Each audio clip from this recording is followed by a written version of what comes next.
De qualquer maneira, bateu o Fernando no gol.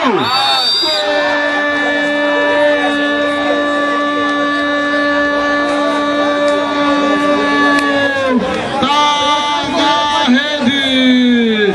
Abre o placar a equipe do Fluminense da Conquista. O Alan, número 4, numa cobrança de falta. Esse aqui é o torneio 8 de abril, aniversário de Goiabá. Essa é a 10ª edição aqui no mini estádio do CPA2, casa cheia, Esporte Total CPA-FM. E aqui, né, daqui a pouco, na equipe 8 de maio, lá onde joga ele, o Baiano. Baiano velho, né, que Baiano é o único craque do time. Baiano já tá com mais de 50 anos. Baiano que é da época que jogava de madrugada no FMT.